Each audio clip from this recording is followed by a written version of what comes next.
اعوذ باللہ من الشیطان الرجیم۔ میں اللہ کی پناہ لیتا ہوں شیطان مردود سے۔ بسم اللہ الرحمن الرحیم۔ اللہ کے نام سے شروع کرتا ہوں جو بڑا مہربان نہایت رحم والا ہے۔ واقعہ حضرت نوح علیہ السلام۔ حضرت نوح علیہ السلام کو آدم ثانی بھی کہا جاتا ہے۔ حضرت نوح علیہ السلام کا نسب نامہ۔ حضرت نوح علیہ السلام کا نسب نامہ حضرت نوح علیہ السلام سے چلتا ہوا حضرت ادریس علیہ السلام، حضرت شیث علیہ السلام اور حضرت آدم علیہ السلام تک جا ملتا ہے۔ حضرت آدم علیہ السلام کے بعد مشہور انبیاء علیہ السلام میں سے ایک حضرت نوح علیہ السلام ہیں۔ آپ علیہ السلام کی ولادت حضرت آدم علیہ السلام کی وفات کے 126 سال بعد ہوئی۔ آپ علیہ السلام کو 1000 سال عمر ملی۔ اس میں سے 950 سال تک آپ علیہ السلام اپنی قوم کو نصیحت کرتے رہے۔ حضرت نوح علیہ السلام کا اصل نام عبد الغفار تھا، لیکن آپ علیہ السلام اپنی قوم اور آخرت کی فکر میں بہت زیادہ رویا کرتے تھے، اس لیے اللہ تعالیٰ نے قرآن مجید میں آپ علیہ السلام کو نوح بہت زیادہ رونے والا کے نام سے یاد کیا ہے۔ آپ علیہ السلام معمولی نعمتوں پر بھی اللہ تعالیٰ کا شکر ادا کیا کرتے تھے، اس وجہ سے اللہ تعالیٰ نے آپ علیہ السلام کو عبد الشکور کے لقب سے یاد کیا۔ فرمان الہی ہے ترجمہ: بے شک وہ نوح علیہ السلام ہمارا شکر گزار بندہ تھا۔ سورۃ بنی اسرائیل آیت 3۔ حضرت نوح علیہ السلام کا ذکر قرآن مجید میں۔ حضرت نوح علیہ السلام کا اللہ رب العزت نے قرآن مجید میں 43 مقامات پر ذکر فرمایا، اور قرآن مجید کی ایک سورہ نوح سورہ نمبر 71 کا نام بھی آپ علیہ السلام کے نام پر ہے۔ حضرت نوح علیہ السلام سے پہلے لوگوں کو گمراہ کرنے کے لیے شیطان کی چالیں۔ اللہ تعالیٰ نے حضرت آدم علیہ السلام کی اولاد میں خوب برکت فرمائی، اور اولاد آدم سے بہت سی بستیاں آباد ہو گئیں۔ تمام لوگ سابقہ انبیاء علیہ السلام کی تعلیمات کے مطابق صرف اللہ تعالیٰ کی عبادت کرتے اور اس کے ساتھ کسی کو شریک نہیں ٹھہراتے تھے۔ اولاد آدم کا اللہ تعالیٰ کی عبادات کرنا شیطان پر بہت گراں گزرتا تھا، اور وہ اس سوچ میں تھا کہ کسی نہ کسی طرح اولاد آدم کو گمراہی میں مبتلا کر کے اللہ سبحانہ و تعالیٰ کی رحمت سے دور کیا جائے۔ شیطان کو یہ معلوم تھا کہ شرک بہت بڑا گناہ ہے جس پر اللہ تعالیٰ بہت زیادہ ناراض ہوتے ہیں، اس لیے انسانوں کو شرک میں مبتلا کرنے کے بارے میں سوچنے لگا۔ آخرکار اس نے قوم نوح میں سے جو نیک لوگ فوت ہو چکے تھے ان کے نام پر شرک کو رائج کر کے لوگوں کو سیدھی راہ سے ہٹا دیا۔ فرمان الہی ہے ترجمہ: اور قوم نوح نے کہا، اے لوگو، تم اپنے خود ساختہ معبودوں کو ہرگز نہ چھوڑنا۔ تم واد، سوا، یغوث، یعوق اور نصر بتوں کو نہ چھوڑنا۔ سورہ نوح آیت 23۔ حدیث رسول اکرم صلی اللہ علیہ وسلم۔ حضرت عبداللہ بن عباس رضی اللہ عنہ فرماتے ہیں، قوم نوح میں سے شرک کی ابتدا اس طرح ہوئی کہ واد، سوا، یغوث، یعوق اور نصر یہ پانچوں افراد قوم نوح میں سے نیک لوگ تھے۔ جب یہ وفات پا گئے تو شیطان نے ان کی قوم کے دل میں یہ بات ڈالی کہ تم ان کے بیٹھنے کی جگہوں پر ان کے ناموں کے مجسمے بنا کر رکھ دو تاکہ انہیں دیکھ کر تمہیں اللہ کی عبادت کا شوق پیدا ہو۔ چنانچہ قوم نے ایسا ہی کیا۔ پھر جب یہ مجسمے بنانے والے مر گئے تو ان کے بعد آنے والے لوگوں نے لا علمی میں یہ سمجھا کہ ہمارے باپ دادا انہیں مجسموں کی عبادت کیا کرتے تھے، بس انہوں نے ان نیک لوگوں کے مجسموں کی عبادت کرنا شروع کر دی۔ اس طرح ان کے درمیان شرک پھیل گیا۔ صحیح بخاری۔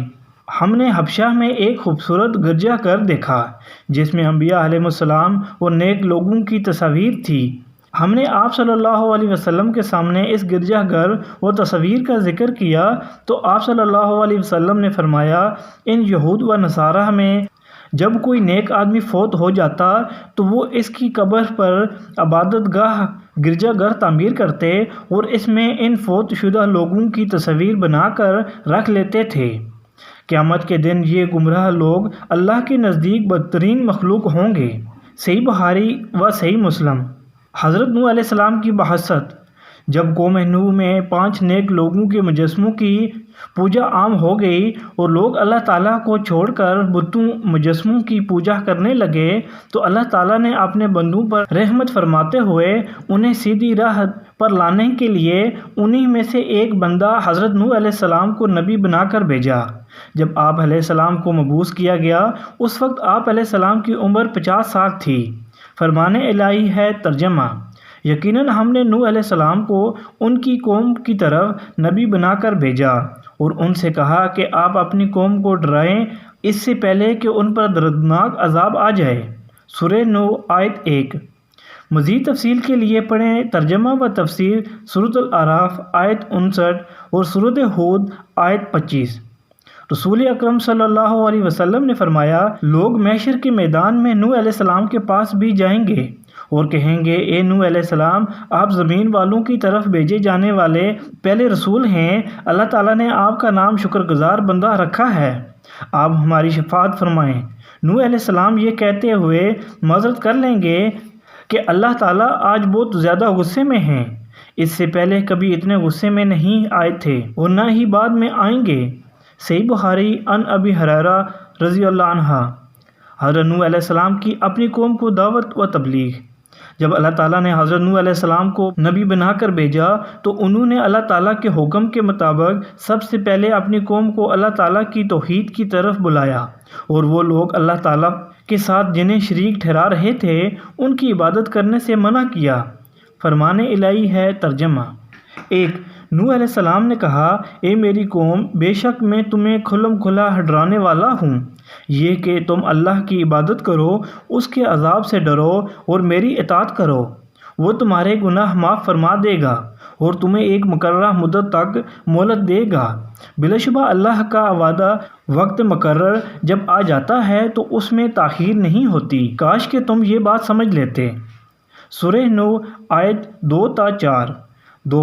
نوح علیہ السلام نے کہا، اے میری قوم، مجھے بتاؤ کہ اگر میں اپنے رب کی طرف سے واضح دلیل پر ہوں اور مجھے اس نے اپنے پاس سے رحمت نبوت عطا کی لیکن وہ تمہاری نگاہوں میں نہ آئی تو کیا میں تمہیں اس کو ماننے پر مجبور کر سکتا ہوں جب تم اسے ناپسند کرتے ہو؟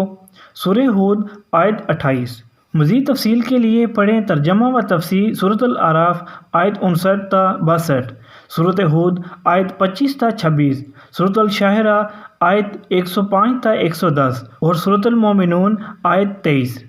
حدیث رسول اکرم صلی اللہ علیہ وسلم: میں تمہیں دجال سے ڈراتا ہوں اور کوئی نبی ایسا نہیں گزرا جس نے اپنی قوم کو دجال سے نہ ڈرایا ہو، یہاں تک کہ نوح علیہ السلام نے بھی اپنی قوم کو دجال سے ڈرایا، حالانکہ ان کا زمانہ بہت پہلے تھا۔ صحیح بخاری عن عبداللہ بن عمر رضی اللہ عنہ۔ حضرت نوح علیہ السلام کی قوم کی جانب سے مختلف شبہات۔ حضرت نوح علیہ السلام نے نبوت ملنے کے بعد اپنی قوم کی خیر خواہی کرتے ہوئے انہیں اللہ تعالیٰ کا پیغام پہنچایا، مگر قوم نے سرکشی کا مظاہرہ کرتے ہوئے آپ علیہ السلام کو جھٹلایا اور آپ علیہ السلام کی مخلصانہ دعوت کو ماننے سے انکار کر دیا اور آپ علیہ السلام کے نبی ہونے پر مختلف شبہات کا اظہار کیا کہ تم تو ہماری ہی طرح کے انسان ہو، تم ہمارے بجائے نبوت کے حقدار کیسے بن گئے؟ قوم کے سرداروں میں سے کسی نے بھی تمہاری پیروی نہیں کی، تمہاری پیروی صرف معاشرہ کے غریب، کم عقل اور بے وقوف لوگوں نے کی ہے، تمہارے پیروکاروں میں کوئی بھی ایسی خوبی نظر نہیں آتی جو ہم میں نہ ہو، پھر تم نبی کیسے بن گئے؟ فرمان الہی ہے ترجمہ: 1۔ ان نوح علیہ السلام کی قوم کے کافر سرداروں نے کہا کہ اے نوح علیہ السلام، ہم تو تمہیں اپنے جیسا ہی انسان سمجھتے ہیں اور ہم یہ بھی دیکھتے ہیں کہ ہماری قوم میں سے صرف انہی لوگوں نے بغیر سوچے سمجھے آپ کی پیروی کی ہے جو کم درجہ کے کم سمجھ والے ہیں، اور ہم یہ بھی دیکھتے ہیں کہ تمہیں ہم پر کوئی فضیلت نہیں ہے بلکہ ہم تو تمہیں جھوٹا سمجھتے ہیں۔ سورۃ ہود آیت 27۔ 2۔ ان نوح علیہ السلام کی قوم کے کافر سرداروں نے صاف کہہ دیا کہ یہ نوح علیہ السلام تو تمہارے ہی جیسا انسان ہے جو تم پر برتری حاصل کرنا چاہتا ہے، اگر اللہ چاہتا تو کسی فرشتہ کو رسول بنا کر اتارتا۔ یہ بات تو ہم نے اپنے اگلے باپ دادا کے زمانے میں بھی نہیں سنی، یقیناً اس آدمی نوح علیہ السلام کو جنون ہو گیا ہے، بس تم اس کے انجام کے بارے میں ایک وقت مقرر تک انتظار کرو۔ سورۃ المومنون آیت 24 تا 25۔ مزید معلومات کے لیے پڑھیں ترجمہ و تفسیر سورۃ الشاعراء آیت 111 اور سورۃ القمر آیت 9۔ حضرت نوح علیہ السلام کی جانب سے قوم کے شبہات کا ازالہ۔